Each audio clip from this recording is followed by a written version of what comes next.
गंगा एक छोटे से गांव पिपलिया में पैदा हुई थी। उसके घर के आंगन में आम का बड़ा पेड़ था, जहां वह हर शाम अपनी सहेलियों के साथ खेलती थी। गंगा के पिता राम प्रसाद एक साधारण किसान थे और मां जानकी एक स्नेहमयी गृहिणी।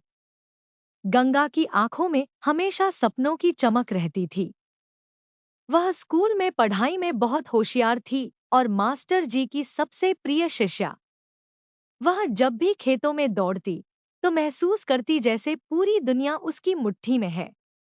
उसकी माँ उसे हर रात कहानियां सुनाया करती थी, ज्यादातर दादी नानी की कहानियां, जिनमें नारी की ताकत और सच्चाई की विजय होती थी। समय बीता और गंगा किशोरावस्था से जवानी में कदम रखने लगी। वह अब सुंदरता और बुद्धिमानी का संगम बन चुकी थी। उसका सपना था कि वह पढ़ लिख कर कुछ बड़ा करे।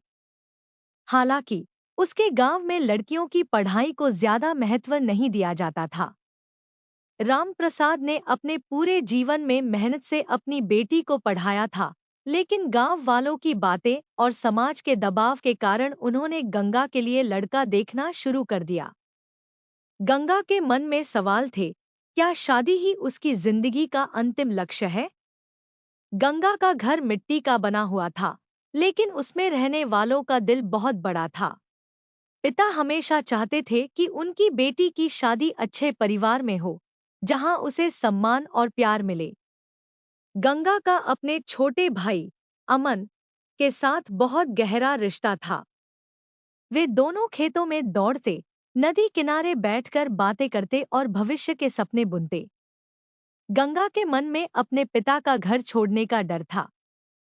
वह सोचती थी, क्या सच में कोई ऐसा घर होगा जो इस घर जैसा होगा? गांव के ही एक बड़े परिवार के लड़के अर्जुन से गंगा के रिश्ते की बात चली। अर्जुन पढ़ा लिखा था और शहर में नौकरी करता था। गंगा ने अपने माता पिता की इच्छा का सम्मान करते हुए शादी के लिए हामी भर दी। शादी की तैयारियां पूरे गांव में चर्चा का विषय बन गईं। रामप्रसाद ने अपने जीवन भर की जमापूंजी बेटी की शादी के लिए लगा दी। गांव की औरतें गंगा को मेहंदी और हल्दी के रस्मों में सजाती और वह अपने बचपन के दिनों को याद करके भावुक हो जाती। शादी का दिन आया। गंगा लाल जोड़े में बहुत सुंदर लग रही थी। विदाई का समय आया तो गंगा ने अपने पिता के गले लगकर कहा, बाबूजी, आपने जो भी किया उसके लिए मैं हमेशा आपकी आभारी रहूंगी। शादी के बाद गंगा ने अर्जुन के साथ अपनी नई जिंदगी की शुरुआत की। शुरुआत में उसे नए घर और नए माहौल में खुद को ढालने में मुश्किल हुई, लेकिन अर्जुन और उसके परिवार के प्यार और सहयोग ने उसकी जिंदगी को आसान बना दिया। लेकिन गंगा जब विदाई के बाद ससुराल पहुंची, तो हर चीज नई थी, लोग, माहौल और घर। अर्जुन का परिवार बड़ा था, जिसमें माता-पिता के अलावा दो छोटे भाई और एक बहन भी थी। सभी ने गंगा का स्वागत बड़ी गर्मजोशी से किया। हालांकि गंगा के मन में अनजान डर और संकोच था। पहले दिन से ही गंगा को ससुराल में अपनी जगह बनाने की जिम्मेदारी का एहसास हुआ। सुबह जल्दी उठकर पूजा करना, घर के सभी बड़े बुजुर्गों को प्रणाम करना और रसोई में काम करना, ये सब अब उसकी दिनचर्या का हिस्सा बन गए। हालांकि अर्जुन ने हमेशा उसे सहारा दिया, लेकिन ससुराल में सबकी उम्मीदें गंगा के लिए बोझिल होती जा रही थी। गंगा का मन शुरू में ससुराल के अनुशासन में बंधा बंधा सा महसूस करता था। उसे अपने मायके के खुले माहौल और प्यार भरे रिश्तों की याद आती। अर्जुन एक जिम्मेदार पति था, लेकिन वह अपने काम में इतना व्यस्त रहता कि गंगा से ज्यादा बात नहीं कर पाता। सासू माँ को गंगा से घर के हर काम में मदद की उम्मीद थी। धीरे धीरे गंगा ने अपने काम में कुशलता दिखाई और घर के सभी लोगों का दिल जीतने की कोशिश की। लेकिन कभी कभी छोटी छोटी बातों पर उसे सास या ननद की नकारात्मक बातें सुननी पड़ती। गंगा इस दर्द को चुपचाप सहती, लेकिन रात को अर्जुन से बात करते समय उसका दर्द छलक पड़ता। अर्जुन उसे हमेशा समझाने की कोशिश करता, गंगा, समय के साथ सब ठीक हो जाएगा।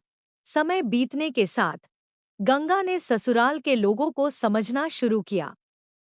उसे पता चला कि सासू माँ का स्वभाव कठोर है, लेकिन उनके दिल में परिवार के प्रति गहरी ममता है। उसने देखा कि ननद रागिनी अपनी शादी को लेकर चिंतित थी और उसने उसे अपने अनुभवों से मार्गदर्शन दिया। गंगा ने अर्जुन के साथ छोटे छोटे पलों में खुशी ढूंढनी शुरू की। जब अर्जुन उसे बाजार ले जाता तो वह अपने मायके के लिए भी कुछ खरीद लेती। धीरे धीरे गंगा ने अपने व्यक्तित्व और प्यार से ससुराल में अपनी जगह बना ली। हर कहानी में सुख के साथ दुख भी आता है। शादी के 3 साल बाद गंगा ने एक बेटे को जन्म दिया। यह घर में खुशी का बड़ा मौका था। लेकिन प्रसव के दौरान गंगा की तबीयत बहुत खराब हो गई। डॉक्टरों ने कहा कि उसे विशेष देखभाल की जरूरत है। इस कठिन समय में अर्जुन ने उसका साथ नहीं छोड़ा।